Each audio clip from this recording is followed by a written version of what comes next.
Magandang araw, Pilipinas! Ngayong araw nga ay magluluto ulit tayo ng isa na namang napakasarap na panghimagas. Gagawa nga ako ng moist chocolate cake. Ay, sino ba namang hindi madadala at maiinggit sa ganitong klaseng pagkain, guys? Diyos ko po, ang sarap talaga nito ipare sa kape or ipare sa tsaa or kahit sa anumang klaseng inumin, guys. Pero kami nga ng aking asawa ay pinares namin to sa tsaa kasi mas masarap siya pala pag ipare sa tsaa. So, tapusin ko muna itong ating chika, guys, kasi simulan ko na ang paggawa nitong ating napakasarap na cake. So, simulan ko na nga dito sa ating 130 grams all-purpose flour and then 50 grams na chocolate powder or cocoa powder. Pagkatapos ay sinunod ko namang nilagay ay ang mga nakikita ninyo dyan, guys.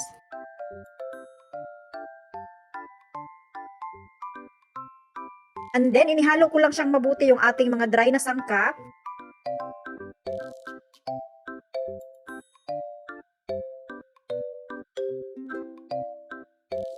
Nung nahalo ko na nga siyang mabuti ay naglagay na ako dito or nag-add na ako dito ng 1 large egg. And then nag-add din ako dito ng 1/2 cup ng cooking oil at saka 1 cup ng yogurt.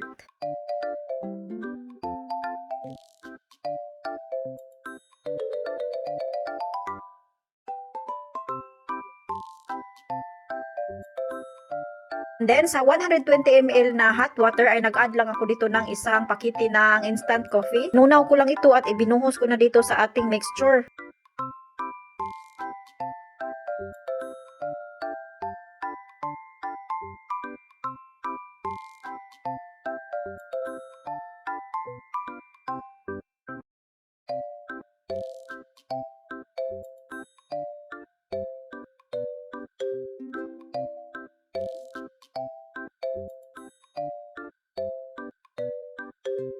So, dito naman sa aking gagawing frosting ay meron ako dyang 1 cup ng milk, 1 cup ng granulated sugar, at saka 1/2 cup ng ating cocoa powder or chocolate powder. And then, nag-add din ako dito ng 30 grams ng chocolate bar.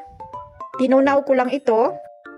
Nang naging ganito na nga ang kaniyang hitsura, guys, ay nag-add na ako dito ng 1 tablespoon ng ating butter.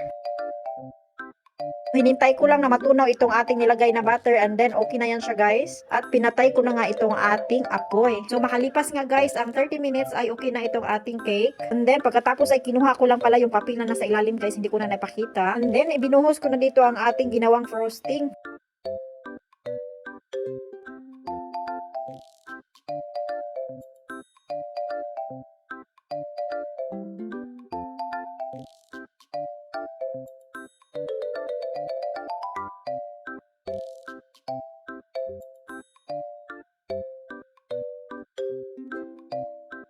Ayan, guys, luto na nga itong ating ginawang moist chocolate cake at sobrang saya ko, no, kasi nakagawa naman tayo ng isa na namang panghimagas na sobrang napakasarap. O siya, guys, dito na lang muna magtatapos ang ating video. Hanggang sa uulitin. Bye-bye. Thank you, Lord, sa blessing.